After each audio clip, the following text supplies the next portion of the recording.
There we go. We're live. Hey. We're live. Hey. And if you're a patron, stick around for the middle part because I have a rant. Or if you're just someone watching on YouTube later. Or if you're just watching on YouTube later, Stick around for the middle part. I got a rant. Anyway, what's your rant about? Give us a little bit of a No. taste. Yeah, give us some ideas. how trash entertainment journalism is. Oh, okay. Oh, It is pretty trash. It's pretty trash. I That's can't coming wait to up learn more. after this part. That's what our Patreon reward should be, is we just Rant. trash on a publication of the patron's choice. Done. Yeah. Well, that would really be worth Why it. and why did every patron pick the New York Times? Did we get a few more patrons since we went up with the $1? No, nobody likes us. Man, that was But really they'd like us better if we ranted about the New York Times a little bit, I'm sure. Probably. Yeah. Yeah. I think we should go for it. Anyway, let's do the podcast. We got a lot to get through. Let's get groovy. All right, here we go. In 3. Oh, y'all ready? Sorry, I didn't ask if you were ready. I'm ready. Yes. Okay. Yeah, I'm ready. Unless my Audacity skits dumb. All right. Hopefully it doesn't. Here we go. In 3, 2, 1. And welcome to episode 395 of Cinematary. I'm your host, Zach Dennis, and I'm here with. Jess. Andrew Swafford. Michael O'Malley. And in today's episode, we'll be talking about movies that we saw this week in part 1. And in part 2, we're going to be digging into our YouTube video essay series. Is that what? Yeah. You know, there's not a great. This series doesn't have a great title at present. Untitled. It had an amazing, in its very, very early stages, it had a very amazing title, what which was was that the title? Cahier du Internet, right? Wasn't Cahier it? du Internet. Yeah, we could go with that. I don't know. I've been calling it YouTube documentaries or left tube documentaries, but really just like, nonfiction video essays that are a little bit more artistic than the average YouTube video is the main topic of our series. Let's stick with that. That's a great title. Yeah. Series, YouTube video essays that are a little bit more artistic than a normal video essay. Yeah. All right. But we'll be getting into that into part 2. But let's go ahead and jump into movies that we saw this week. We got a bunch of newbies. We got a bunch of new releases. So let's start with those. Andrew and Michael, why don't you all talk about your day? Oh man, our day has been completely consumed by Jeen-Yuhs, which is the 3-part documentary about Kanye West that was put on Netflix over the course of 3 weeks in kind of like these episodic installments. It is by a guy named Cootie Simmons. And his last name. I never knew his last name. They never say his last name in the movie. They only refer to him as Cootie. He also has a creative partner who I think does mostly post-production stuff called Chike Oza.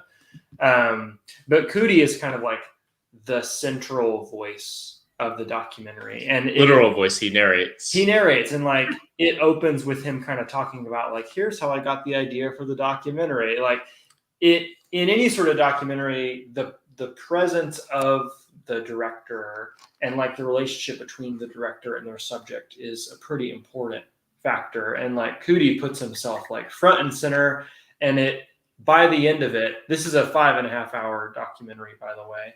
By the end of it, it is much more of a documentary about Cootie's relationship with Kanye West than it is about Kanye West. He basically knew Kanye as a teen and like grew up with him in Chicago. So it's not like sometimes it feels like a weird sort of vanity, like ego thing when documentary directors put themselves in the movies. But in this one, I think it is like 100% justified, and it would have felt weird had he not, honestly. Yes. I mean, I was wanting a different kind of documentary from this, but I am ultimately glad that he decided to take the angle that he took, because like he has all this footage, just like him hanging out with Kanye West, and to try to make it into like this sprawling found footage documentary of like every single drama that Kanye West has found himself embroiled in over the last 20 years.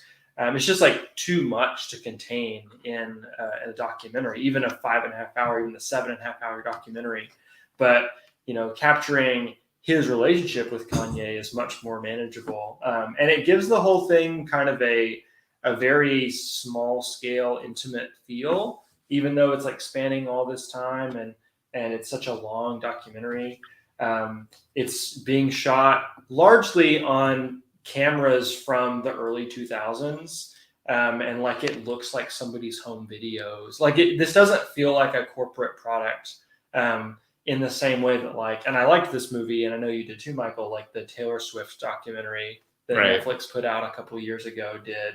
Like this feels like a personal passion project. Right, because like the idea to make a documentary about Kanye West, like he, at least as the documentary positions it, and all the footage backs this up, is that like he saw Kanye West and he knew that Kanye West had an intention to have a music career. Mm-hmm.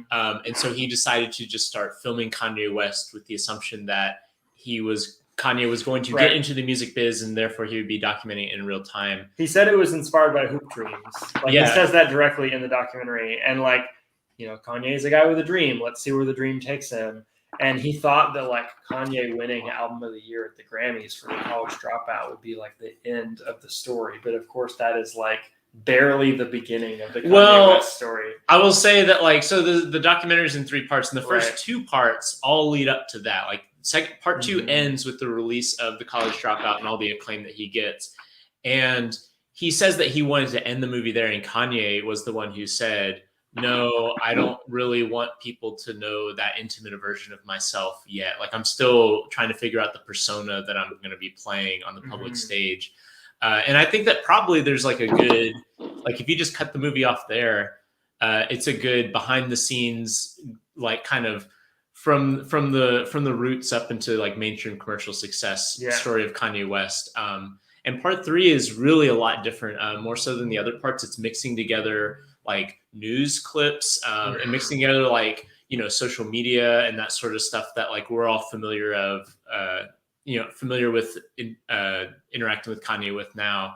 And it is much more distance from him. That's the kind of point, right?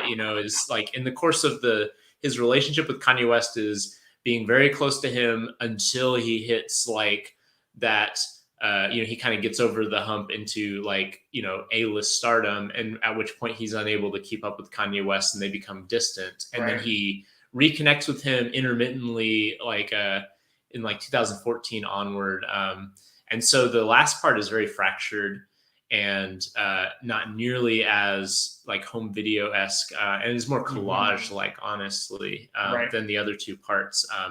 So it definitely feels like he had a complete movie made, and then he made this as almost not an epilogue because it's still a third of the movie, but there's a real change in format and tone following the first 2 parts. While we were watching it, we were talking about how it must be so frustrating to make a documentary about Kanye West because the events that feel relevant and feel worth including just keep happening, Right. There's multiple parts in which he says, and I thought that would be the end.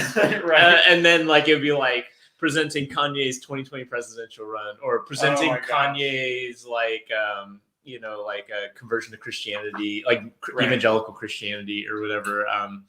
And ultimately that part about how it handles Kanye's evangelicalism is probably where the movie falters the most for me. Because Coody, the director, is also a very religious person. And as somebody who's a friend of Kanye West and looks up to Kanye West, and also ostensibly shares Kanye West's religious beliefs, not really knowing the intricacies of, why he believes what he believes or whatever. I think he views Kanye West's recent religiosity through the most charitable lens possible. And completely kind of ignores the whole prosperity gospel stuff that Kanye is preaching on Jesus is King, and the way in which his religious conversion kind of lines up with conservative, the religious right, evangelical Christianity in America, and how it dovetails with like his embrace of Donald Trump in 2016 onward. And like for Cootie, it's just like, well, you know, Kanye, he's always been a religious guy. He made Jesus walks and he strayed from the path, but now he's back to Jesus, and we're happy about that. And like, he seems mostly concerned about Kanye's well-being, like as a friend, and he views like his re-embrace of Christianity as like a stabilizing force, which I'm okay with it not being a critique of everything about like modern Kanye, because like for one, like we've seen that ad nauseum. Like, you know, there are so many critiques of Kanye West recently out there that you can engage with, and two, like I think it feels sincere, like the point of and of a piece with the point of view of the documentary, which is, you know, viewing Kanye's trajectory through a tragic light. You know, there's like a recurring motif of this like giant metaphor and how like the giant is too big to understand himself, basically. And like I think like there is a sense of tragedy with this arc, but the tragedy is uninterested, I think, in viewing it in the lens of like the larger socio-political implications of it. And I think that's mostly fine, because like Kanye himself and a lot of other people have already done that. And the thing that's unique and special about this documentary is that it has taken someone like Kanye West, who is so larger than life, and has managed to humanize him in a way that we've not seen before, because we've not seen him having a close friendship with someone in the public sphere, because this isn't public. Like this is like private, you know. We see him do things that he has mythologized, you know, in the past, like, you know, walking into people's, you know, into like a record label and just playing his tracks for, you know, hapless executives or whatever. And you know, he's talked about that before, but to see it play out, you know, you see the real energy of it, and there's a sort of sweetness to it as well, because he's with his friends. Like these are like his people that he's been with, and part of him promoting his music is also promoting the community in which he came from. And there's a real sense of like camaraderie in those like, you know, early years. Well, there's a big emphasis placed on like the fact that Kanye is a rapper from Chicago. And like there haven't been that many famous rappers from Chicago. They name drop Common as like the only guy before Kanye who really made it big, because, you know, you think of rap stars as coming from like New York, LA, Atlanta, Memphis, and that's it.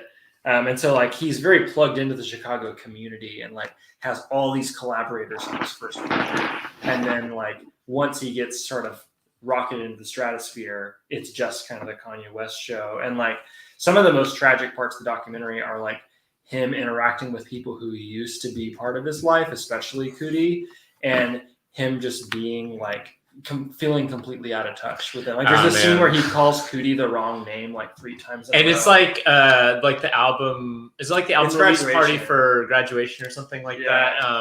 And like Kanye eventually pivots it into like a kind of sort of joke, but like you can see that like it really is visibly hurt. And like there's a lot of stuff like that, where in a way like similar to Hoop Dreams, where, you know, there's like the undercurrents of like the sociopolitical like implications of some of this stuff, but the emotional crux of Hoop Dreams is the way in which like the trajectory of the career of those players in like changes their dynamics within their communities, or changes who they're around, in ways that are probably not always healthy. And you see that with Kanye West a lot in this. And like I really liked it. I thought it was like really honestly moving, and it's the sort of movie that has a lot of weight simply by coming out now. Like if this had come out in 2004, 2005, you know,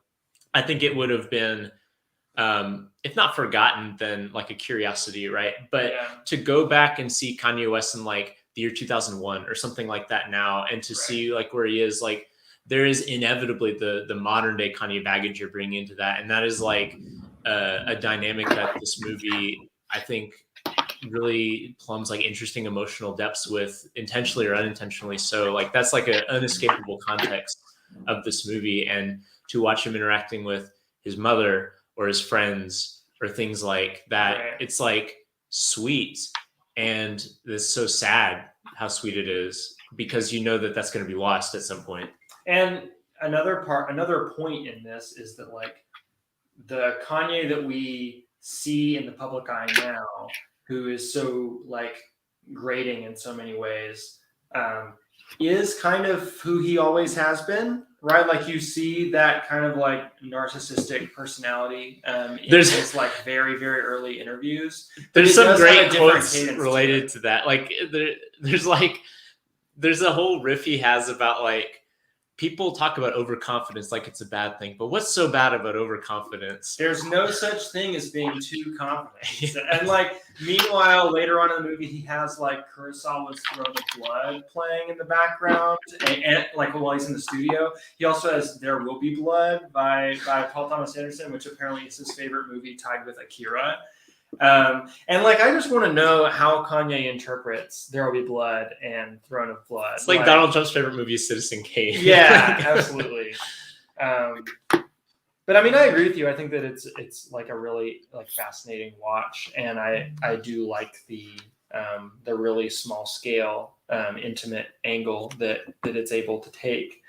Though I do still like, far off in the future, maybe once Kanye West is like not making music anymore at all, I do want the kind of like bird's eye view, omniscient, even longer documentary of like chronicling all the like intersectional like complexities of Kanye West's career. Like whenever I watched OJ Made in America several years back, like my knee-jerk reaction that was like, I want a documentary just like this, but about Kanye West, because of the way that his career kind of like is like I guess it's similarly fraught with like really tough, complex, knotty issues of race and class and that sort of thing, and celebrity and like the media and all these things. He didn't kill anybody. He didn't kill anybody. Yeah, he might kill Pete Davidson. We don't know. Oh man, Jury's still out. Yeah, I do want that documentary in the future, but this documentary, for what it is really interesting. So if it is interesting to you, dear listener, it is on Netflix for you. 5.5 hours. But it's in 3 parts, and each part is just an hour and a half. So they also feel kind of like TV show episodes. They have kind of like a next week on Kanye West at the end. Right. Which it's worth mentioning, these were released a week apart from one another. Yeah. Like they were meant. Netflix released them in a way that indicated that you were supposed to watch them episodically rather than like mainlining them like Andrew and I did. Yeah, that's fair. I just don't want to spend that much time with Kanye, you know? But I am currently feeling pretty exhausted with Kanye. Like, yeah. I spent my whole day with Kanye, and I'm like, I need some time away from Kanye. Yeah. It's enough time with Kanye, I would say. Like me and Andrew have not really hung out much today. Because I've been watching Kanye West. It's been Andrew and Ye. Yeah. And Michael. Michael's been mostly Kanye. He did most of the talking. Jeen-Yuhs on Netflix. Jeen-Yuhs. JEEN-YUHS, which there's no reason to spell it that way. Like nobody says it that way in the movie except this Japanese pop artist who they like just caption him saying it with that spelling. There's no reason to. I don't know. It looks right. I feel like it fits. It looks like a pair of shoes. That's what I think of. Genius. It's not irrelevant to Kanye. Mm-hmm. All right. Well, moving on to other new movies about prominent pop culture figures.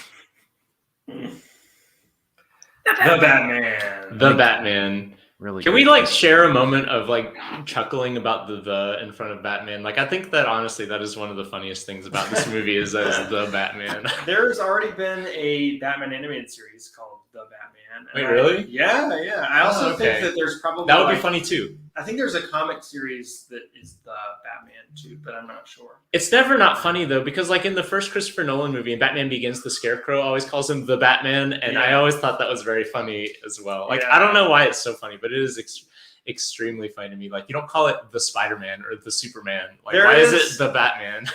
There is kind of an angle in this movie where like Robert Pattinson, who plays Batman, often talks about like the Batman as if it's like a project, as opposed to like a person or a persona that he embodies. Like maybe it's time to give up on the Batman. Yeah, and that was all very. Anytime he said something, anytime he was reading out of his diary, which he's literally like Diary of a Country Priest like style, like brooding in the diary here. Like I always thought those were very funny. I thought this movie was actually pretty funny, to be honest. I thought that it was. I have two conflicting opinions on this movie. One is that it actually looks very nice, I think, for the most part, like especially compared to what Marvel tends to do aesthetically with their superhero movies. Like those all just look like TV shows, right?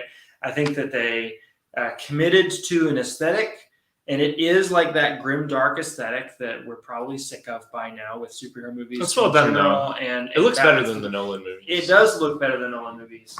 And there's some really well shot action as well. Like when people punch each other, you actually see the punches connect. It's not just like really frenetic and cheating editing. There's also that fight scene with the gunshots illuminating the fight. My God, that was so very good. cool. Yeah.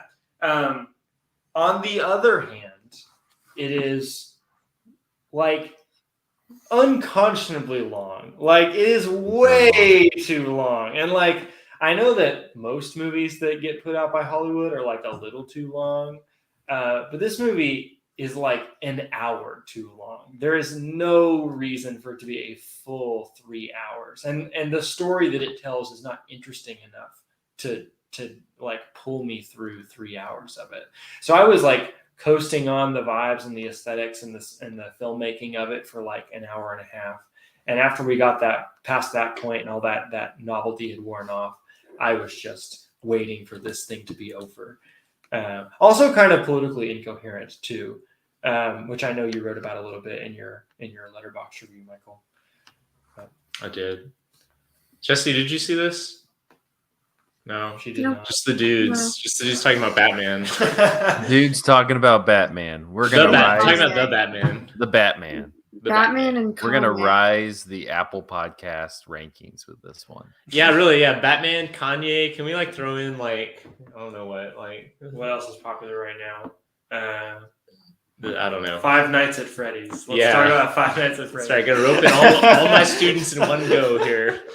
Like a middle school students thing. Speaking of students, I do have a student who has seen this movie like I think at this point probably 5 times. Holy crap, that's 15 hours of their life. Yeah, he said that it's his favorite movie of all time. And it's a movie that I can imagine like any like teenage boy who's vaguely interested in movies going to see and like thinking like, "Oh my God, this is the greatest movie ever made," because it does look it's like catering to that audience specifically, but it looks artsier than it maybe actually is. And so like you're watching it thinking like, oh, this is a serious, deep, profound experience that I'm having. I want to make a case for it being a very funny movie though. It is funny. Like I was caught off guard by how funny it is. Cause like, okay, so I've not seen the like Zack Snyder adjacent like Batman. So my most recent Batman thing would be There's no way those are good. There's no way those are good. There's also not like a Batman movie. There's only Batman in team up movies. That's true. So my nearest reference is the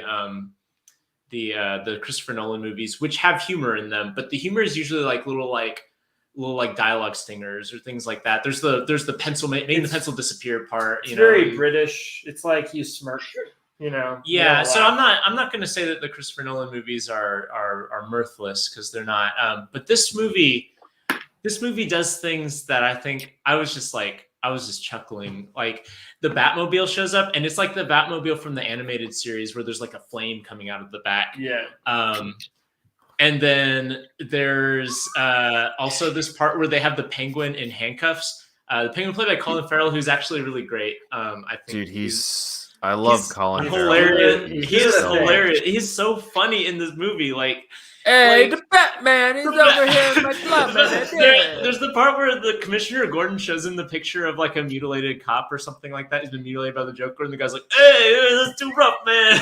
Like, it's so funny. And hey, well, you showing me that there, copper. This is the part where they have him handcuffed. His feet are handcuffed. His hands are handcuffed. He's waddling like a penguin across the shot. Like, He's also genuinely unrecognizable. Like I went in knowing it was Colin Farrell in like heavy prosthetics, and I still couldn't see Colin. Wait, Farrell's which one's face. Colin Farrell? Penguin, He's the gangster. Penguin.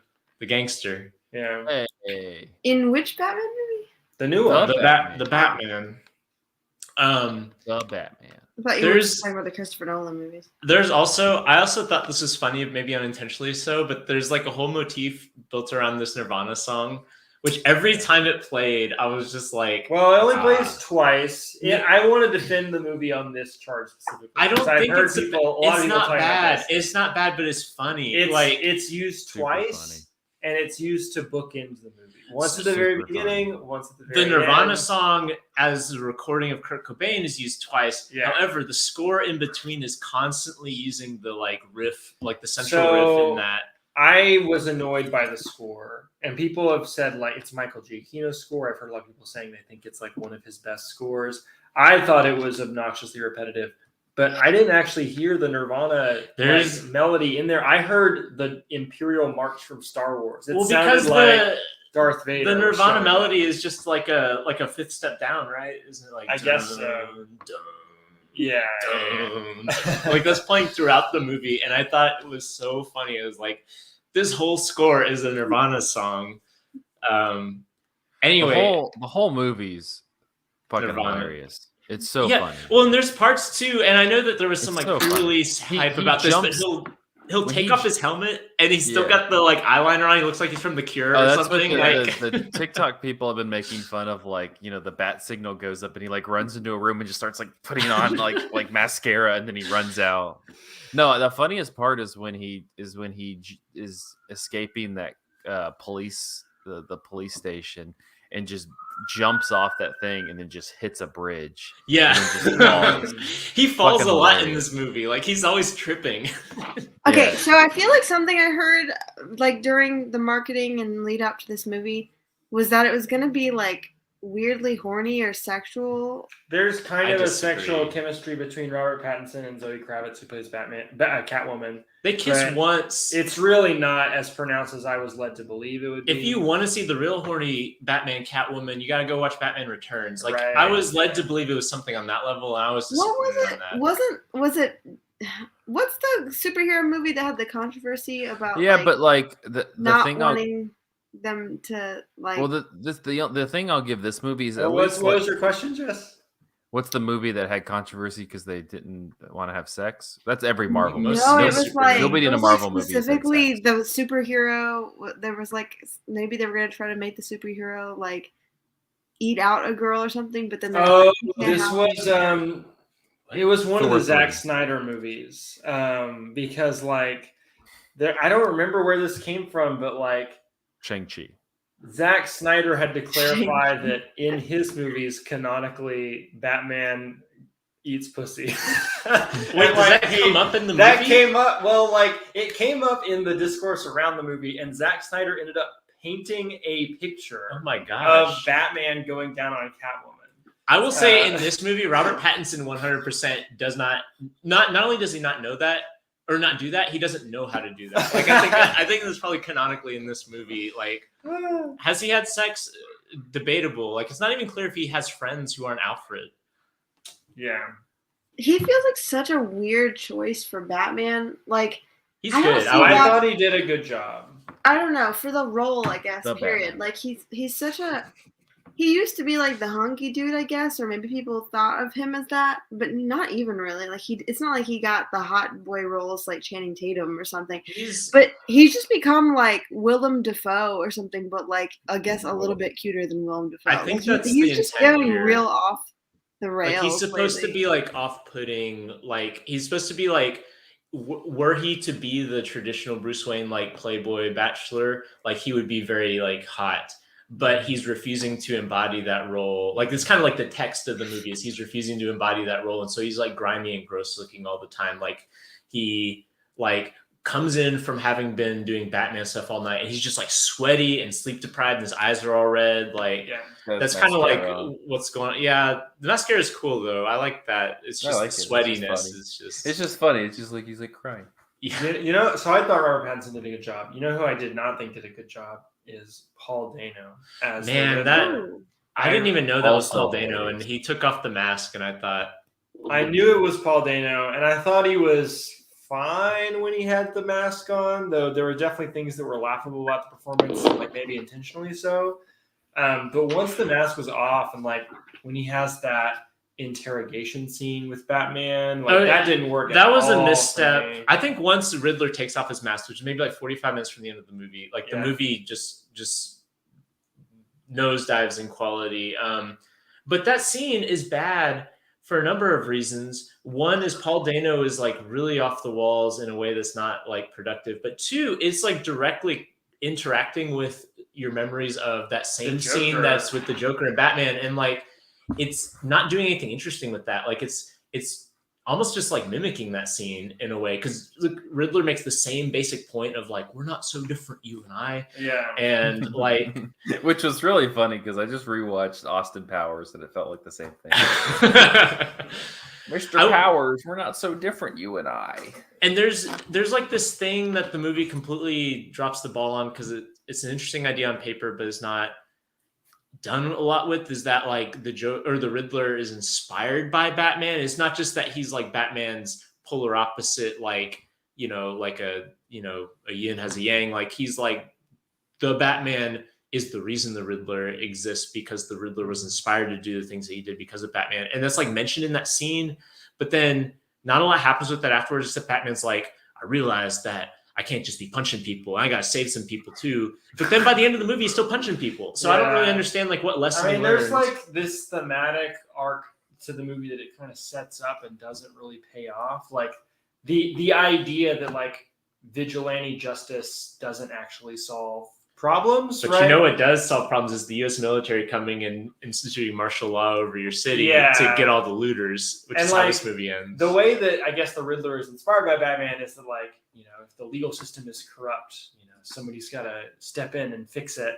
And like the Riddler is this guy who's like suffered from, you know, the lack of like social welfare system. He grew up in an orphanage, and like the great like wealth disparity in Gotham has like made him and many people like him suffer for a long time. So he's like trying to take that system into his own hands, and like it's kind of trying to do a similar thing with class that Joker did a couple years ago. But it, like I said at the beginning of like my take, is that it ends up being like pretty politically incoherent, and the idea that like Batman needs to do something other than vigilante justice, like, you know, using his billions of dollars for philanthropic work or something, just kind of gets hand waved away. And the Riddler kind of becomes this like QAnon 4chan mass shooter figure who doesn't like have a consistent political ethos. Yeah. The climax of the movie and the ending was just, that's bad. Like the sort of the movie tips over from like being kind of goofy and fun while also being grim to then just being like, that's where you start really feeling the length. That's where I started feeling the length, is like once you see it reaching this climax, and it's a very conventional climax in terms of like superhero climaxes. It's also a climax that, like Andrew said, doesn't really do anything interesting with the ideas that have already been laid out by the movie. And it's just, I found it pretty tedious at that point. It's 3 hours. It's 3 hours. It's 3 hours. It's really good for 2 of those 3 hours. Though. I'll go to bat for that. The Batman, it's in theaters. It's made a bunch of money. Go see it or don't, whatever. I'm not gonna promote it. It's done its job. Jess, I want you to talk, so I'm gonna skip my movie and go to you. What? That's wow. You don't got to talk either, Zach. Yeah, well, he talked about Colin Farrell being the Penguin. Yeah, I got to talk about Colin Farrell being the Penguin. All right. Well, folks, it is finally time for me to revisit The Love Witch. If you haven't seen it, directed by Anna Biller. You say that like we've been like anticipating it. Like people have been We've like gotten talking. letters every week about I've people have been asking. People have been writing in. I'm gonna rewatch The Love Witch. I said not yet. Wait, be patient, my child. Anyway, so I did. I've been hanging out with a friend lately who's kind of into the metaphysical side of things. I wasn't sure how you were going to finish that sentence because there's a lot of things in that movie you could be into. She's I guess she identifies as pagan, a friend of mine, and so I was like, hey, you know, I've been kind of wanting to rewatch this movie. Like, let me show you. I don't know for sure that I don't know how you're gonna take it, but anyway, Love Witch, so good. I don't know what I thought of when I first watched it, and I think I still maintain some of the feelings that I had the first time I watched it, which is that, like, first of all, I guess movies that are ever about like witches or vampires, sometimes I just want to see them not be evil. Sometimes I just want to see them like just having a good time and having a good life. You don't really get to have that with a Love Witch. She's not like a swell gal. She's not doing good deeds in the world. But she looks so cool. Like, that's what's really great about the Love Witch is it's this like 60s sexploitation movie, only it was made in 2016. But everything about it is just so vibrant, so like alive. You feel like you can like almost smell it or touch it. Like, it's such a sensory experience. The movie you're watching, it just feels like velvet. It feels like you're really, really immersed in this world, even though it was just, you know, made not too long ago. And it's got like that 60s sexploitation feel of like, you know, it's like an overtly sexually charged movie, very horny, but also like the characters are kind of gross too, so you don't even feel super great about any of the love pairings because you know something sinister is like going on, but also they're like, here's a boob, like we know you came to see the boob, just like with this exploitation. Like, it really feels like it, you know, was made in that time, and I think she just does such a great job of capturing that era. But on top of that, there's just so many really cool effects. Like, one of the first men that what is the witch's name? Elaine sees. She gives him this like she makes love potion. I think she tries like 3 or 4 different times in the movie to like perfect her recipe on love potion, but she kind of keeps fucking it up and like murdering dudes and then getting in all like self-denial in her head about it. It's really cool. So she gives this man her love potion, and it has toxic psychedelic drugs in it. But before he knows that he's gonna die, he's really, really mesmerized and wrapped up in this experience of like, you know, a sexual relationship with her. And it shows her as she's like starting to undress. She has this dress on, or she has this overcoat on, and it is the most amazing outfit I've ever seen because it's like an all black coat, but then she opens it and it's got this almost pastel rainbow inside. So she like opens her coat, and then in the meantime, you like as a viewer, it almost looks like you put on one of those like rainbow spectral glasses, and you're seeing what the man is seeing as he's like, you know, dealing with this like psychedelic effects. And so you see like these rainbow effects like spinning in multiple spots on the camera, as well as her with this, I don't know, just everything about it is just so polished and stylish that it's just a really, really fun movie to watch. And it just goes all over the place. Kind of reminds me, like I said, of a sexploitation movie, but also of Donkey Skin a little bit. There's this sequence later in the movie where she and this guy that she's seeing go horseback riding, and then randomly they just encounter like a Renaissance fair in the woods, but the twist is that they're all people in her coven, and she doesn't reveal that to him, and they're all dressed like tarot card characters. But like the way that scene played out, and there's like singing, and they're all in these medieval costumes, and it just kind of comes out of nowhere. Like the bizarreness of it almost reminded me of Donkey Skin. That is a direct inspiration, by the way. Anna Biller did a video for Criterion talking about how much she likes Donkey Skin. Yeah, so it's such a neat movie. Ultimately, sexploitation movies kind of leave me feeling sort of weird, as if I'm not really sure what the directors are trying to get me to feel. Like, I don't know what the directors want me to feel about. Well, yeah, but then no, they usually try to like punish you for feeling horny. Right? They show like sexually charged imagery, but like interspersed with stuff that almost makes you feel like guilty or shitty about it. Like, you know that this guy's getting drugged and is going to die, or you know, I don't know, like they'll have like certain voiceovers like over the sexual scene, or certain sounds that almost like are horrific paired with the sex. So I don't really know what feelings I'm supposed to take away with regards to that. And that's kind of something I always feel when I watch sexploitation movies, where I was like, yeah, like this was hot and groovy to see. And that's true for a lot of those sexploitation but paranormal crossovers, like with the Velvet Vampire that came out I guess in the 60s or 70s. I'm not sure when that came out.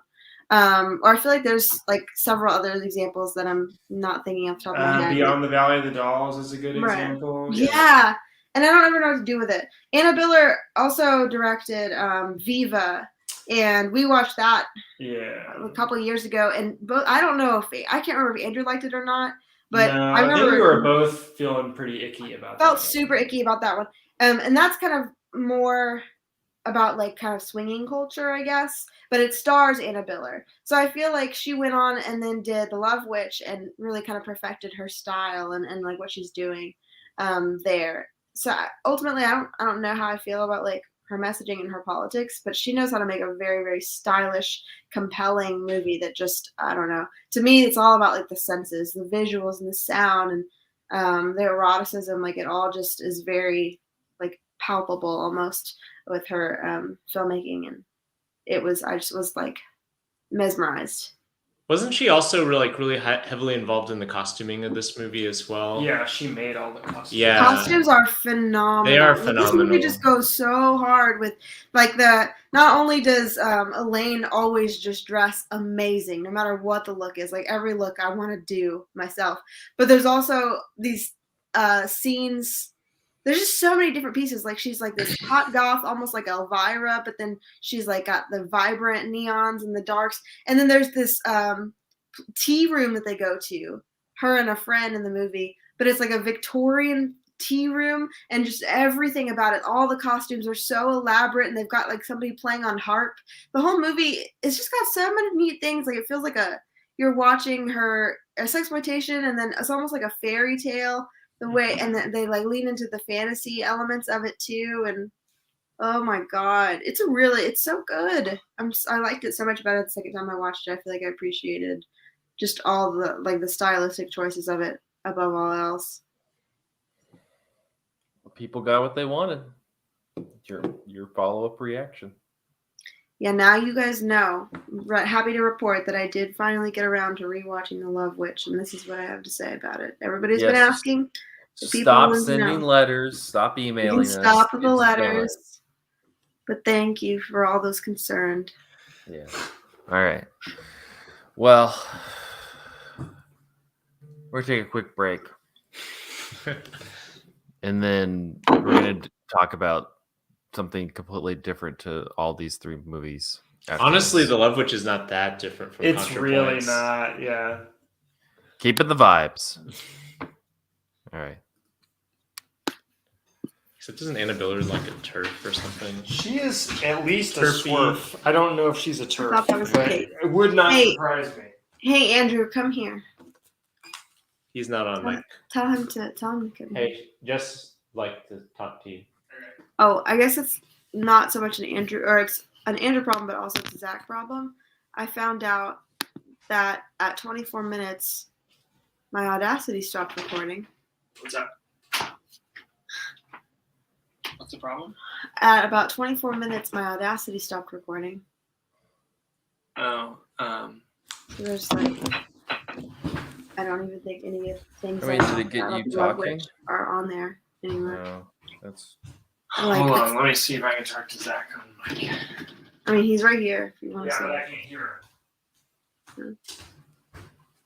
It's not ideal. Zach, can you get the audio from StreamYard in post? Yeah, I won't be able to do it till tomorrow. Okay. I'm sorry. It's on YouTube, right?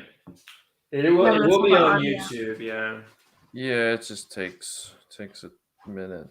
I'm sorry. It should have. I was worried that would happen for some reason. It would record all the way up to 24 minutes and 52 seconds, but it didn't notify. I had my computer on full screen and I didn't get the.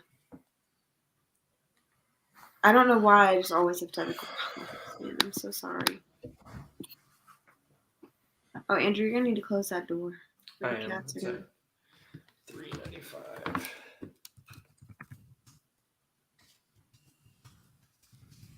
Yeah.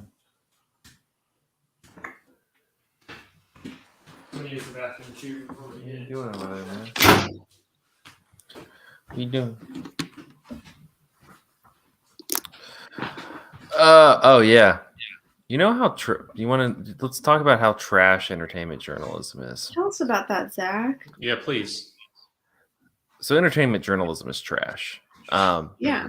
Like how is a whole media cycle surrounded by like 5-minute segment in a WTF podcast with Mark Maron surrounding what Sam Elliott said about the power of the dog. So they like. Are you talking about like the I don't like gay subtexts in westerns or whatever? Yeah. He said. So he has a stupid opinion. Who gives a fuck? Have you ever met a person? Every person has stupid opinions. Just talk to any person in the world. Everybody has stupid opinions. Are people still talking about that? I remember seeing like a headline or two, but and then they like have asked every actor involved, and you're just like, really? Like that's all you have to ask about that movie is go, hey, Benedict Cumberbatch, did you hear this thing that Sam Elliott said? Who gives a shit? So then they like made this whole thing, and then Jane Campion did like this whole like, Yas Queen girl boss bullshit where she was like, I don't even care what he has to say, and everybody's like, oh my gosh, Queen, you say what you want to say. And then she gets on stage and makes this fucking ignorant ass comment about Venus and Serena Williams. What did she say? She said something along the lines of that she competes in a different world than them because even though they're great tennis players, they never play against men. And whenever she competes in the world of filmmaking, she has to compete against men. And that what the hell does that have to do with Sam Elliott?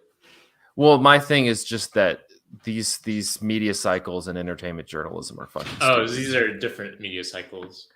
Well, it was everybody was clapping for Jane Campion for like a couple days, and then she said that stupid shit, and everybody's like, "Oh god, Venus and Serena Williams." Yeah, and like so, like Sam Elliott had a stupid opinion. Sure, you know what? Who also has had stupid opinions? Literally everybody. You know what? This podcast has had a lot of stupid opinions. That's just yeah. Maybe some of which were just aired. So do we have to do we really have to write about it? Do we have to ask every actor? No. Like that's the core of the rant is that's literally all of what entertainment journalism is waiting for somebody to have a sound clip and then asking a bunch of people. The depressing thing is whenever there's a site or a publication that is not that, it's kind of a waiting game until they get bought by Condé Nast or something like that, and they become that, which is sad. Yeah, it's just stupid. I mean, do I agree with Sam Elliott's opinion? No, but it's a fucking stupid opinion that he has. Whatever. Who gives a shit? He has a stupid opinion. You have a stupid opinion. I have a stupid opinion. We all have stupid opinions. Man, I hope people, speaking of stupid opinions, I hope people don't think I'm like a turf for liking that movie. The Love Witch? A lot of people like The Love Witch. Love Witch is not turfy at all. No, I know, but maybe Annabella is. Look, we've talked about so many problematic filmmakers on this podcast, and I don't think people have always accused us of aligning with their off-screen stances. Yeah. The other thing is people how do people still not understand how to watch movies? That's my They don't. Media literacy is terrible, and I can guarantee you that the upcoming generation is going to be even worse. Mm-hmm. Like there's just like people with like 20,000 followers who are just bitching about stuff like the licorice pizza thing. They brought up the whole guy with the Asian scene, and they just get angry at it. And you're like, do you not understand what that scene is doing? Like it's not, nobody in this scene is going, this guy's correct. Mm-hmm. That you can debate whether you feel like that scene does it well enough or whatever, but I mean, no, you're not. You're just bitching about it and you want it gone. That's just stupid. I think that, like, in my experience teaching teenagers, I have definitely seen like an uptick over the last several years of like people not understanding the whole like depiction not equaling endorsement thing. Oh, these aren't even teenagers. These are people who like are Rotten Tomato approved like publication people. So they're just stupid. I'm imagining like TikTok film discourse, which I think is no, they don't even talk about that on TikTok. They're talking about like the Batman. The Batman. They're talking about the Batman. They got no. It's just some film critic who wants to get some engagement. It's more of an indictment on social media. I was gonna say it's hard out there for a film critic because no one gives a shit what you say until you say something stupid. Yeah. Anyway, that's just more. It's more. There's just no good entertainment journalism. That's my thing. In that, except on Cinematary.com. And other than sometimes. Not always. All right, let's talk about Contrapoints. Contrapoints. Contrapoints. Contrapoints. Sometimes I like to contrapoint. Contrapoints. All right. Here we go. Count us in. Hopefully I'm really sorry. Hopefully my Audacity doesn't get dumb. Yeah. I need to send you this website that has where you can download Adobe Audition for free. That's nice of them to make it free. Oh, they didn't. Thanks, Adobe. Sure. Yeah, thanks, Adobe. Oh, wait. Hey, I could pick would it be a copyright violation if I picked a Pokemon card for whoever's listening right now? No, if it wasn't a copyright violation for Zach just to encourage this website, then surely you can just put a Pokemon card on. That's great. All right, folks. Which one is the current? Comment below with what Pokemon card you pick. Which one? This one? That's the right. Oh, it's I was going with your right. This one? Stage yeah, right. That one. All right, all in favor? Yeah. The comments conclude. Well. What's that Pokemon? It's Ghastly. Hey. Spooky. Hey, but you know what? Ghastly evolves into my fave, my bestie, my home skillet, Gengar. So, if you're listening, if you're watching right now. Do you think Ghastly has like a smell, like kind of fartish, like a farty smell? If anything, I feel like it would be kind of like grapey and deathly. Like I think it'd be smelling farty. Like oil. Yeah, I think it'd be farty. What kind of oil? Like petroleum oil or like essential oil? Like whale oil. I think you'd be like Ghastly, like, all right, just like 10 steps back, please.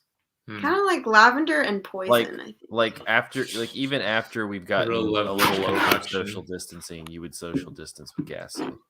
I don't think you'd be Stinky Boy. I just don't see it. All right. I think he would smell like. Let's do this Contra. It'd be like incense, like a spell. I don't know, something. No, it's a fart. Anyway, that's you. Congratulations, you are Ghastly, Cinematary listener. Here we go. I thought they would like that. In 3, 2, 1. And we're back with part 2 of episode 395 of Cinematary. In this part, we're going to be kicking off our YouTube video essays that are more artsy than a normal video essay. This guy go on the website, please. Oh man. Yeah.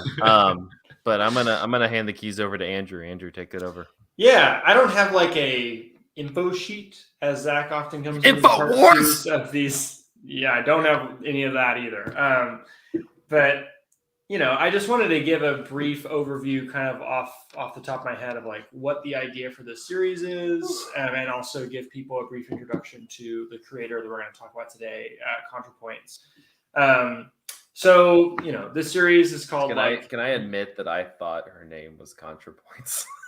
It's not, but I understand. I understand that impulse. I mean, I learned after the first video, but that was I just referred to her as Contrapoints. Natalie Nguyen, the filmmaker / video essayist we're talking about today. So Michael and I have kind of been kicking this idea around for a couple of years now, of like spending some time talking about artistically ambitious YouTube videos, and particularly like YouTube video essays, which is generally what we tend to watch on the platform. And that realm, that side of things on YouTube has gotten very ambitious in the past like 5 to 10 years. YouTube was a very like conservative leaning platform around like 2014 when Gamergate happened. And there's been a big influx of creators trying to kind of push back against that since 2014 and then on into the Trump administration. And there's been this loose community of creators that have kind of emerged that some people refer to as left tube, some people refer to as bread tube, though the creators who work in this community don't necessarily like the labels and don't necessarily think of themselves as a community. Regardless, there's definitely been like a particular cinematic style that has sort of emerged over the years. It's almost like a genre that you can work in, like this particular type of YouTube video essay. And that style has been largely codified by the director we're talking about today, or the filmmaker / video essayist we're talking about today, Natalie Nguyen, Contrapoints. It's a little hard to explain what she does, but it's like very aesthetically unified. Like she has this particular look that her videos all have. It is, strongly kind of infused with like neon lights and like really elaborate costumes and these characters that she's constructed as kind of mouthpieces for different political perspectives. And I have chosen 5, or I guess me and Michael and a couple other people that I've talked to have kind of like curated a handful of videos that we've sort of selected as like an intro to Contrapoints that we're going to be talking about on the show today. And those videos are, if you've not like gotten links to them from the Cinematary site already, the first one is called The Left. The second one's called Tiffany Tumbles. The third one is called Incels. The fourth is called The Apocalypse. And the final one is called Gender Critical. And all of these videos together comprise about 2 hours of watching time. So about the same amount of time you might spend watching a movie any given week. But this kind of spans a pretty broad swath of her career. And if you kind of see her working in some different styles, the main thing for me in kind of like tracing her evolution as a creator is that in these first 2 early videos, The Left and Tiffany Tumbles, they're kind of presented as dialogues between characters. She was a philosophy grad student before she quit university or quit grad school to become a YouTuber. And these are kind of like framed as these Socratic dialogues between characters who there's not necessarily a character who has like the right opinion. They're just kind of like batting ideas off each other. And you can kind of tell like who she's siding with more than the other, but you can definitely see like her perspective in multiple characters. And like the dialogues is something that she sort of moved away from as a creator in recent years for reasons that we can maybe get into later.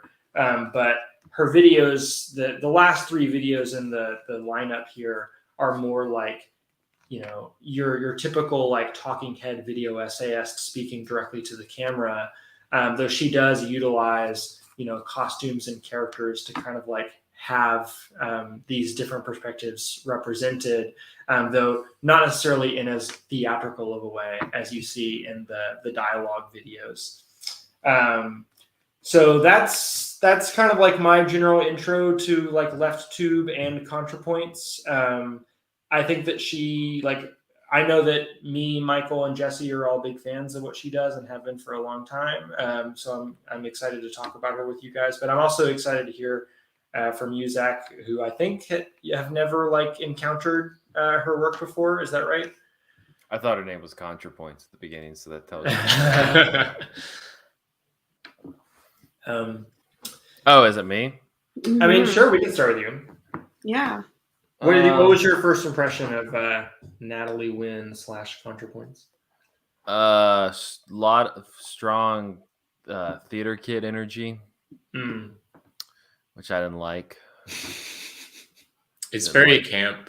It's like very John Watersy. Like if you've ever Right. watched a John Waters movie, a lot of her personas are similar. No, it's like a theater kid. Like she's clearly very infatuated with her characters and herself, which it's fine.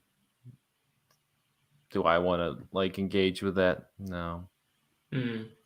Good What do you for think her. of like the ideas? Oh, those are fine. You know, I mean, do I sit and stew on those for long periods of time? Not really. Do I disagree with them? No. Do I feel like people like Contrapoints herself, it's better suited to, think about and talk about them? Sure. Because I don't really want to. I'm enjoying this Socratic dialogue with yourself right now. Yeah. So that's, they were fine. Do I disagree with them? Again, no. It's just, yeah, they're just ideas. It's YouTube. It's YouTube, I mean, I'm going to defend my series here for a second, Zach. I think that, to use the parlance of the first half of this podcast, these are much more artistically ambitious videos than I feel like most like info dump explainer YouTube videos participate in. Right? One thing you didn't mention is that the two kind of YouTube subcultures that a lot of these videos come out of are, on the one hand, atheist debunker videos, where they would be like dunking on creationists or whatever, and the other half being like the PBS style, like idea channel, like educational YouTube. And so this is kind of like melding the two together in some ways. Yeah, I get that. I just don't watch that stuff on YouTube. Like for instance, the last YouTube video before these that I watched was this mare that was gonna be mounted by a stallion, and she kicked the stallion in the head and immediately killed him. And it was, oh my god, it was crazy. Wait, the mare kicked the stallion? Yeah, and the stallion like had like this boner, and he was like ready to fuck, and then like the mare like back kicked him, and it just hit him in the head, and he just falls over. And these Mexican farmers are just losing their minds. Please link that. Okay. I'll go find it. So that's the shit I watch on YouTube. It's great. Yeah, I mean, I think that Contra, it is kind of a tough sell, for like most people with regards to like how they consume YouTube, because I think a lot of people don't, like, we've tried to talk to our friends about like Contrapoints who don't watch it, and they're kind of like, yeah, I mean, sounds neat. I don't know, I want to spend like an hour and a half watching a YouTube video, because it's like kind of a mentality shift thing. Like, like I feel like a lot of people just view YouTube either for like music videos or maybe like a quick news thing, or I don't know, some like more kind of casual fun consumption, or maybe sometimes I use YouTube like listening to sound playlists and stuff at work. So if that's kind of somebody's consumption of YouTube, this is kind of a very different thing. And I think like for me and Andrew, we're really big Contra fans, and so when she drops a new video, like, that's what we're doing that night. We're watching that hour and a half long Contrapoints video that night, buckling down, turning on our like vibe lights and chilling with Natalie. But also, I guess what I think is neat about Contra is that, and maybe, I don't know, maybe I've gotten smarter too, but there are definitely some YouTube philosophers that we follow or used to follow who I like, but I do get lost in what they say. And I won't really know when it's happened, but all of a sudden I realize I've gotten very lost. With Natalie, I feel like she, I don't know, delivers it in just as simple enough, but to where like I can follow and not get too lost in it. But it's also super entertaining. To me, the characters that she plays, like most of them, have some really like decent points, but none of them are like wholly correct or wholly, making like a completely good faith argument. And there's all like faults for each one of them. I mean, except for like when she plays Nazis, like literal Nazis, then I don't think you're supposed to side with like anything that they're saying. But I think she also is really good at playing exactly how they communicate. Right. Which you'll see, like, are we doing what's that guy? The series, the debunker, the alt-right playbook. Alt-right playbook. We are gonna watch an alt-right playbook video as part of next week's podcast. Yeah. I feel like I like appreciate some of Natalie's characters and the rhetoric stuff that she breaks down a lot more, having watched the Alt-Right Playbook series too. So we'll talk about that later when we get to that series. But I don't know. I think she does such a great job of like picking through talking points and helping you understand like the nuances of the concepts that she's sharing, and she does it really in an entertaining way. And you know, like she herself is a trans woman, and you know, so she really likes to like really go over the top with like the drag style, like makeup and hair, and to me, like the costuming is just really, really neat, and it is a big part of like just what makes her videos so herself and so unique. And I don't know. I think that she's just like a really playful personality. But it's also kind of hard, and this maybe we want to talk about it, maybe we don't, to watch some of the videos that we watched in this series, knowing that she herself like has been struggling a lot with substance abuse issues. And so like that is a theme that's really frequent in a lot of her videos, like a character whining and then wanting to drink or something like that, and or making frequent jokes about substance use when she's really been bullied a lot online and had such a tough time. And then I know, like, because I follow her on Instagram too, that there's been a lot of substance abuse stuff going on. Really, it seems like she's had a rough go. If I can pick up on that a little bit, not specifically the substance abuse things, which I wasn't super aware of, because I'm not on the social medias that a lot of YouTubers are. So I'm a lot of times ignorant of that element. But like one of the things that I think makes YouTube documentaries, YouTube essays that are more artistic than your average YouTube videos, I think one of the things that makes them worth talking about on this podcast, which is like a movie podcast, and these would not normally be classified as movies, but there is a very conscious cinematic influence and effort being put forth in these movies. But because they're on YouTube, that different environment creates interesting tensions on the filmmaking that are different from a lot like what you would expect of most filmmakers who are working in like, let's say, documentary format. Because like let's take like this is maybe a bad comparison, but if you think of the closest in like traditional cinema documentary making to what Contrapoints is doing is Michael Moore, right? You know, who's out there like debunking right-wing stuff, like dunking on right-wingers and presenting like kind of left-wing or at least like left-adjacent ideas. And Michael Moore is similar to Contrapoints, presenting himself as a character in front of the camera, right? But I think that like the position of YouTube as a mechanism of filmmaking in which there is feedback and there are feedback loops from audiences makes it really interesting to engage with, because, you know, usually when you have a film in a traditional distribution method, it is put out there as an object, like and that object is kind of like sealed away, right? A Michael Moore documentary gets released and that is it, right? That's what's going to come out on the DVD, whatever people have to say about it, whether critics, you know, savage it or love it, and whatever people's reaction to it is, that it stays the same. But with YouTube, because it is so integrated with the idea of social media, and because you have the person in front of the camera being also present on social media and also sometimes being able to comment down below, it creates this really interesting tension in which like the work of a YouTuber is not any one video, but the crafting of a channel itself, and the body of work becomes like the meaning of that body of work changes based on like the whole scope of the history of that channel. And you can see that happening in Contrapoints. And if you go on with most of these channels, like one of the things that is really interesting about like LeftTube, but is also like in some levels frustrating to me, is that inevitably any LeftTube channel that gets into this like ecosystem will eventually start making videos about the ecosystem itself, which can become, has of course done, right, and which is really interesting. Like this is something that like Michael Moore is not out there making videos about Michael Moore.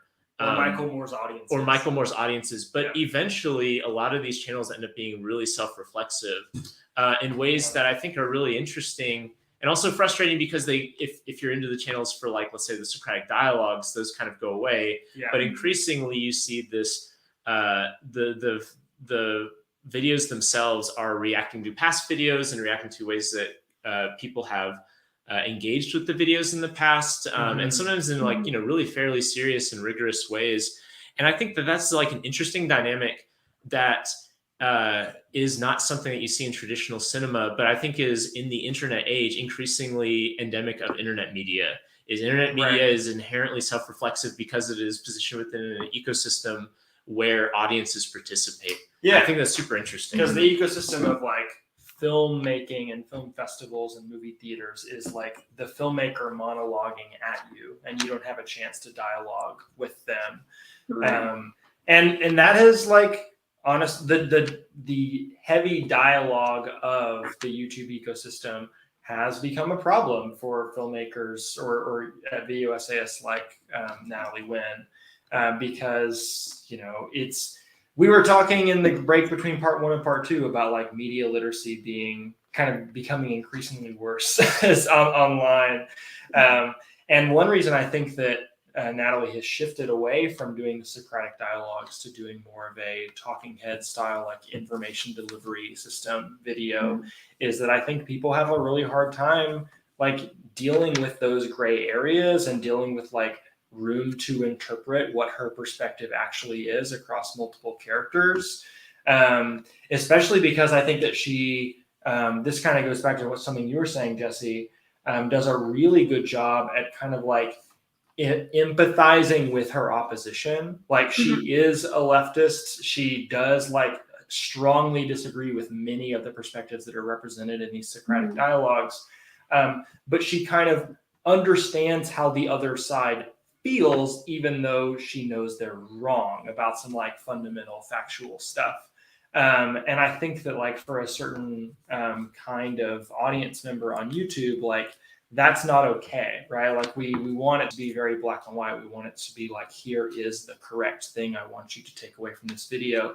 And like in her early stuff, especially, I think that she's not necessarily just, delivering polemics. I think she's like making art. And art is like, messy and complicated and ambiguous. And she does, like, again, there is a perspective that she's ultimately like pushing people towards. Like she made her YouTube channel to push people to the left. But she is also dealing with some like really complicated issues that like, I think she understands why people would feel all sorts of ways about. And not to mention, like, so her channel has been around for many years now, maybe going on a decade. And she has, like, transitioned over the course of her YouTube career entirely in public. And, like, it's, like, really fucking vulnerable. Like, you know what I mean? Like, she's had an audience from like basically her adolescence of this experience of her life, and has tried to learn and unlearn and relearn like who she is as a person, and her thoughts on herself and her concept of herself have changed over time. And I mean that's just like a lot for any one person to deal with. I don't to me she's like just a really neat person. And it is like a totally different relationship, I feel like, than, mine with any like filmmaker, capital F filmmaker. Like I think of like, oh, good, they're making another movie, and then I don't really think about them again until that movie comes out. Versus like, I don't know, I feel like a little more wrapped up in her drama and like, and her stories. And maybe that's just because like we view YouTube as kind of its own. Well, I think one thing that YouTube encourages, which a lot of these creators also talk about, is the idea of like parasocial relationship with the creators. And that's like a problematic and fraught topic. Right. It's going to be one of the topics of the future episode of this series. Yeah, and again, like I think like the integration with social media, which, like I said, I don't really engage with the Twitter and Instagram sort of like elements of this, but like a lot of the videos are responding to things like that have a context that began outside of like the YouTube ecosystem, but not necessarily in the quote unquote real world, right? It's still like an internet phenomenon that the video is doing, and I think again, it's like an interesting tension with traditional filmmaking things, which I think that like, these videos definitely are rooted in like certain traditions of theater and certain traditions of cinema. But the thing that makes the YouTube video interesting is that situation, that ecosystem that like encourages this parasocial connection with the character. And like, I mean, this is coming at like, I think these are called video essays, but another thing you could call these, which is like is a vlog, right? These are vlogs, which is of course like, though vlogs don't usually deal with like fictional conceits. I feel like vlogs aren't usually like scripted either. They're just kind of people rambling on a thought. I mean, it depends on how you want to call it, but like the conceit of I am directly looking at the camera and I am telling you my thoughts, which is like not a minor part of these Contrapoints videos. It has its root in vlogs, which are very confessional, which are very like you're getting connected to a person, right? I mean, they're video blogs, right? And some of our stuff is very confessional. Right. Yeah. And so like, again, like I think that it is drawing from not just cinematic traditions, but also these social media conventions that that make, I think there's like really productive interplay of these in them, just from like a filmmaking standpoint. Like these are just really interesting objects of like what it means to be a person on the internet, as in the environment of social media and video communication, and audience feedback and all that sort of stuff, and also like as a function of your popularity. I mean, at the beginning of or if you go earlier in Contrapoints' videos, like those are videos that are one, lower budget, but also two, like where she was not nearly as popular. And by the most recent videos, all of her videos have like nearly 1 million views at least. But the most recent videos they got millions of views immediately, and there's like a very interesting self-awareness about that grows, where the audience, the author, like Natalie, and there are other people who work on the writing as well. It's not simply Natalie, but there's a self-awareness about how people will probably react to these things. That again is really interesting, and I think you don't really see it in traditional cinema because the audience reactions, are usually fairly removed from like the actual like ecosystem of film creation, but audiences are invited into the ecosystem. I think that's one reason why the videos have kind of grown longer and longer. The first couple of videos in the playlist that I shared are like 20 minutes, 15 minutes long. And her most recent videos are, 90 minutes plus. And I think that the reason why they need to get longer is because, like Michael was saying, they're like kind of accounting for what the audience reaction to each individual point is going to be. So like she kind of has to set up counterclaim, rebuttal, like 5 layers deep as she's going through her argument. Because again, like misinterpretation of people's perspectives on the internet, and like hypervigilance about like, am I going to be clipped out of context here? And like, of course she has a lot of experience with that happening to her specifically. But going back to another thing you were saying, Michael, about like this form of media that Contrapoints is making being influenced by vlogs as well as by theater, as well as by cinema, that's kind of why I think this stuff is interesting and worth talking about on this podcast. Like, I'm not just presenting Contrapoints video essays and saying like, these are movies, because they're not, right? But they're also not really vlogs either. They're like something a little bit beyond that. And so like, I think it's worth looking at as like a new visual art form, because I think this is going beyond just like information delivery systems like the PBS videos and moving into like actual visual art.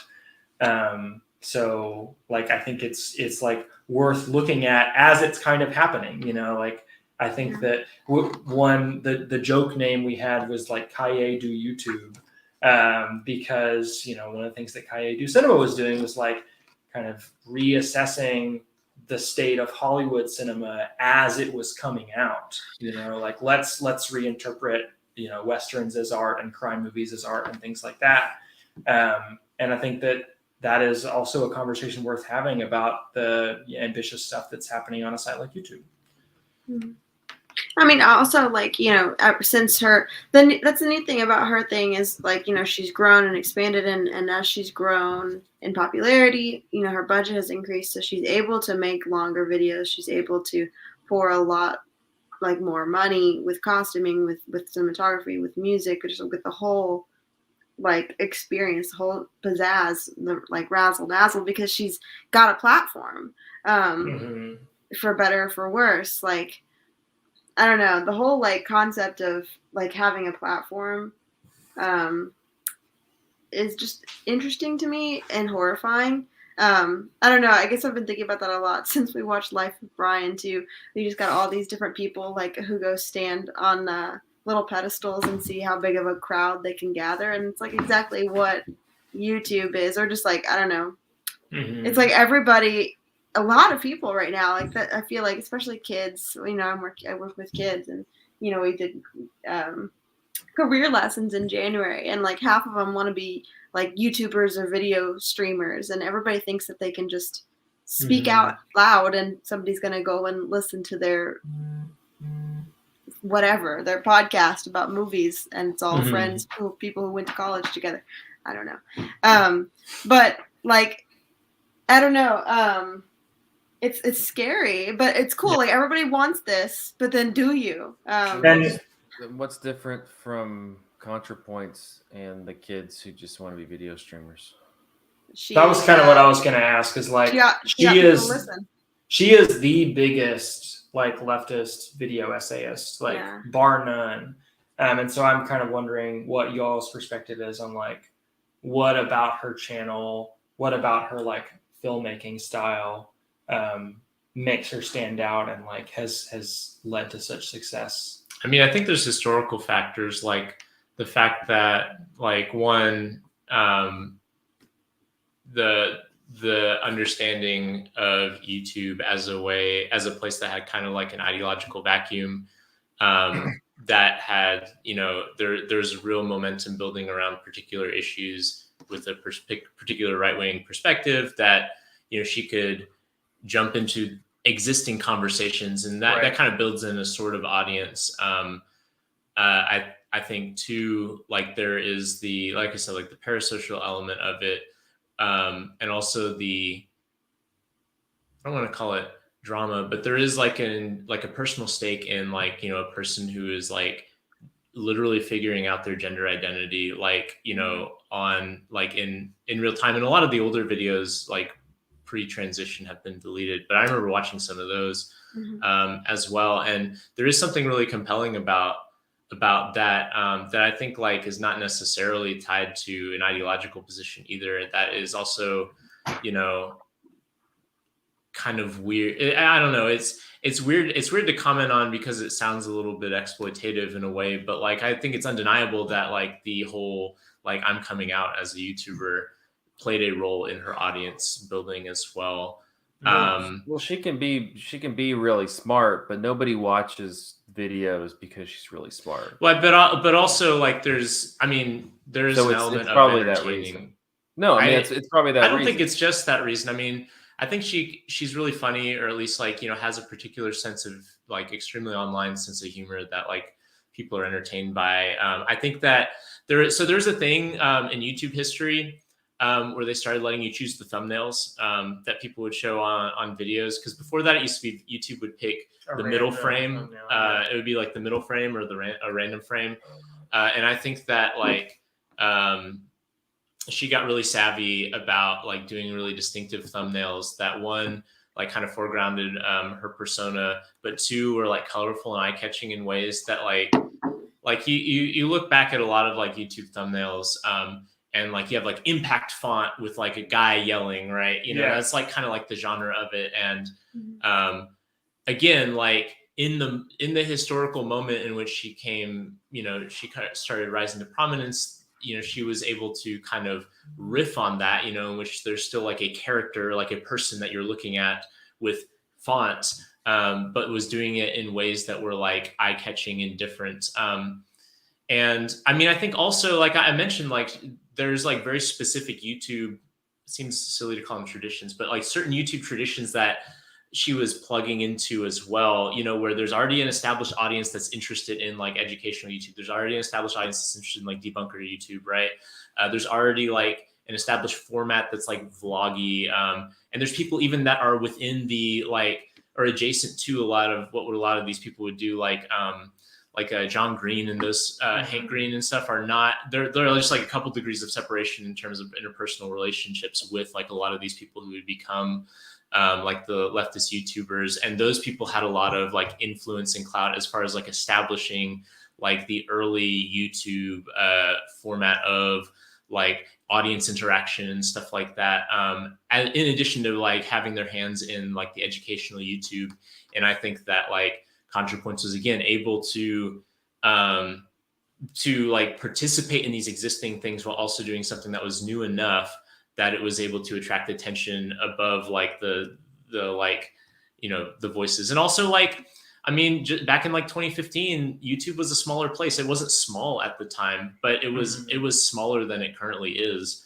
And so I think like undeniably, if you talk to a lot of these people who've been around long enough, like they will say that popularity is more difficult to have now because there's like there becomes a calcifying effect of when there are more people, those who are in early and have an audience early are able to kind of snowball that, while you have a lot of secondary and more minor creators who may also be doing interesting stuff, but by virtue of them trying to jump in 2019 or something like that, are simply just not going to be able to immediately get the sort of audience that some of these older ones do. And so I think that like, as with film, like as with any existing medium, there's like a confluence of historical and market factors, as well as like just genuinely interesting and new ideas that aren't too alienating to people who are interested in established formats. And all of those kind of come together to create like, a popular work. I don't know if you guys have thoughts on any of that. No, I think all that stuff makes sense. I think that there's always going to be kind of like material conditions, so to speak, that would kind of influence somebody's popularity on a platform like YouTube. But I also think like just looking at it in a vacuum, like she's really good at what she does. Like she's really funny for one thing, and funny not only in her writing, but also in like the filmmaking techniques she uses. Like she can get laughs out of reaction shots and like slow zooms and visual effects that she puts over the characters. I think that also like I can't think of anybody who like goes as far as she does in terms of like the production design and the costume design and the lighting. And like her videos are a whole production that takes like months to produce. Then I think like the seriousness that she brings to the craft of making a YouTube video that like makes it a whole experience for the viewer, the kind of experience that make us want to like sit down in an evening and turn all the lights off and like have that be our entertainment for the evening. Like there aren't many YouTubers that like are kind of bringing that level of verve to like what they do. But I don't know, Jessy, maybe it's just maybe it's just that we're big fans. I don't know. Like I think we regularly you and I will like make jokes referencing things that she says.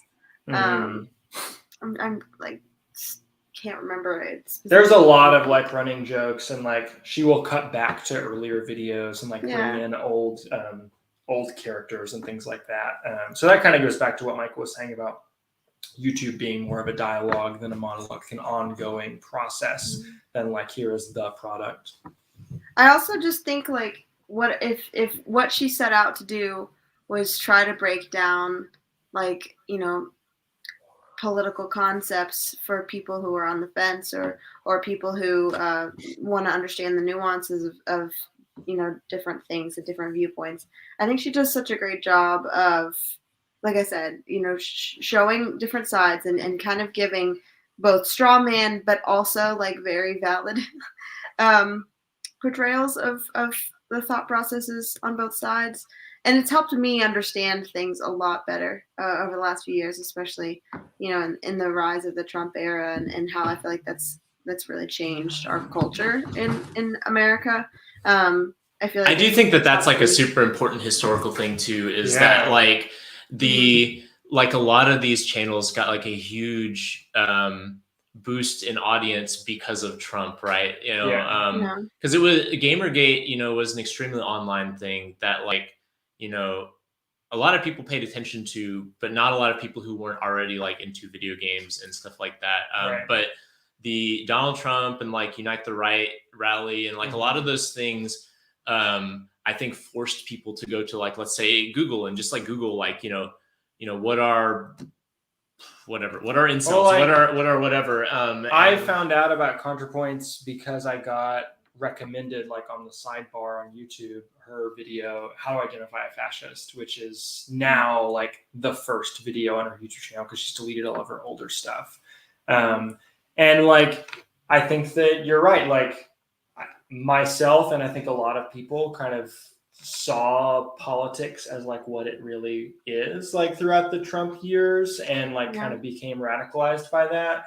And also like there were a lot of people like Contrapoints and other people we're going to talk about who were kind of more inspired to put out kind of agitprop in the other direction online to try to pull people that direction. And we'll talk about this more next week as well. We're going to look at a couple of videos about anti-fascism, which is like a particular interest of this YouTube ecosystem.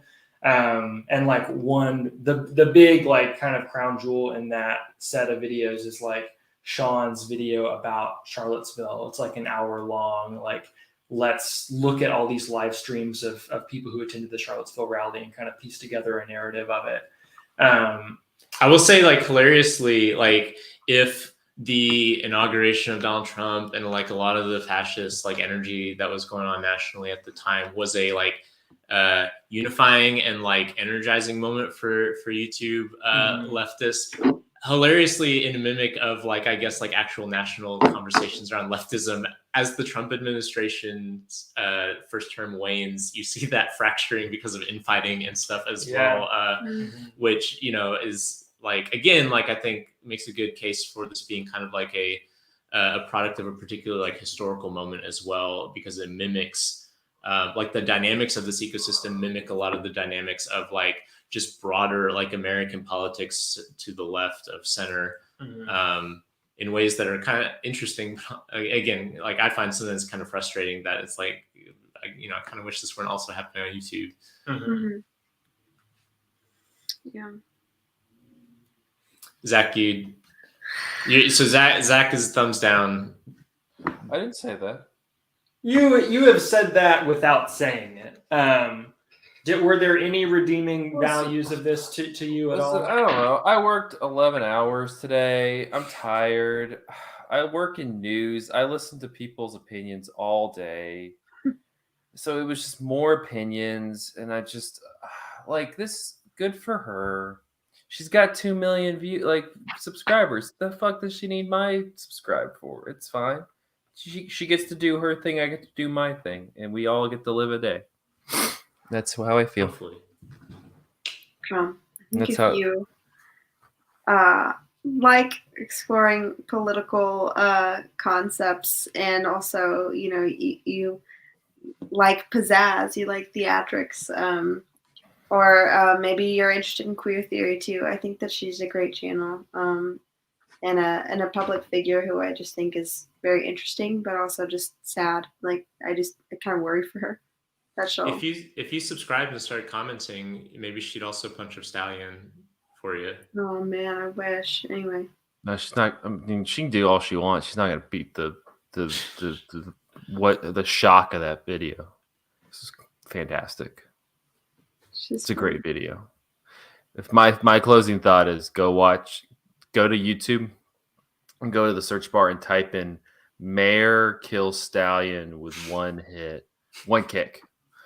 And then watch the first video. It's really funny because is that not a Blazing Saddles gag? He just has like this drooping dick, and he's like all ready to like to impregnate this mayor, and then she just kicks him and he just dies. It's something. I think Natalie Nguyen would be into it. She would. Yeah. I think anybody should be into it. It's a great video. It's quality. There's another one about these people and they're zip lining, and then there's a sloth on the zip line, and they just get stopped by the sloth, and the sloth goes like, "The fuck." Yeah, that also sounds good. It's great. It's great. It's good stuff. Any other closing thoughts on Contrapoints? One other thing that I kind of forgot to say earlier when Michael was comparing this genre of video essay to like the documentaries of Michael Moore, is that I think there is a certain genre of like informational documentary that has just been completely outclassed by YouTube in the last couple of years. Like when the rigorousness of like the research and the complexity of the information that's conveyed to the audience, I think is like so far beyond what I get in a traditional kind of talking head documentary in various YouTube videos. And that goes for some of the later Contrapoints videos like Incels and Gender Critical, which were on our playlist today. But it also goes for other things we're going to talk about in later weeks. So we can keep kind of talking about like how this differs from traditional documentaries as we keep going. Well, I think also the format and the flexibility of YouTube, because like, these are much shorter production time. As much as a Contrapoints video is a production, it is much shorter than a production of even a fairly modest documentary in like a traditional terms. And so I think that format allows it to be a lot more insightful about the phenomena of the internet. Which moves so much faster. Moves so much faster and is just like kind of requires you to be immersed in it in a way that it might be hard for like whoever that dude is who makes like the documentaries, is Alex Gibney or something like that. Like it would be hard for him to just come in, research, make his documentary and leave, right? It's like the internet is a place that you live, and these documentaries, quote unquote YouTube documentaries, are a product of people who are familiar with that world and can research within that world without having to be like coming from the outside in as much. Jess, anything from you? I don't know. Other than I just think she's a lot of fun. And I think that you, listener, should check her out. Hopefully it's something that you can enjoy and engage with. Just buckle up because they're longer. I mean, not all of them are long though. Some of them I think are like 15, 20 minutes. Also, one thing that YouTube does is you can speed up the videos, which I do. I watch all my YouTube videos at 2x speed. Wow. And that is a great time saver. And also I've gotten to where if I try to watch them at normal speed, it's agonizingly slow. So you can join the dark side. Contra's videos are so fast paced already though. Yeah. I mean, you could definitely just like treat it as a podcast and, listen to it while you're doing something else. But I wouldn't recommend I think you miss, I think you miss out so much, like on just like some of the humor with like the costuming and the facial things that she does. But you can. I don't know. I just think it's been really helpful for me understanding things, like I said, as our culture has changed and I've become definitely more political in the last few years, and I would attribute a lot of that to her and to how she's helped me better understand a lot. So, yeah, that's what I have to think about it. Cool. All right. Well, that will wrap up this episode of Cinematary. If you want to watch the 5 videos that we watched for this episode for Contrapoints, it's linked at cinematary.com, so you can find it there. Or if you're listening on a podcast app, it's in the description. Same with the YouTube in the description. Right. But that's our show. If you'd like to follow us, you can find us on Facebook at facebook.com/Cinematary, on Twitter and Instagram at handle @Cinematary, and on Letterboxd at letterboxd.com/Cinematary, where we list all the movies that we talked about in this episode. If you'd like to support the show, whether it's $1 or $5, head over to patreon.com/cinematary. Thank you so much to our patrons: Cam, Chad Newsom, Corey Willingham, Harry Eskin, Candace Sisson, Ron Hayes, Teresa Marsati, Titus Arthur, Tyler Chandler, and Whitney Rio Ross. Thank you so much for your patronage. What do we got next week, Andrew? So next week we're doing 3 videos about anti-fascism. 2 of them are shorter. One is called Steve Bannon from the channel Philosophy Tube, run by Abigail Thorne. Another is titled Always a Bigger Fish, which is part of a series called The Alt-Right Playbook by a guy named Ian Danskin. But then the big one is called Charlottesville. I think it's called the True Alt-Right by the YouTuber Sean. And I actually wrote an essay about that video. They got published on a site that wasn't Cinematary that we may link in the description to next week's video. And you find it with a Google if you wish as well. But yeah, that'll be next week. Cool stuff. All right. Until then, thank you guys for listening. We'll see you next week. Bye.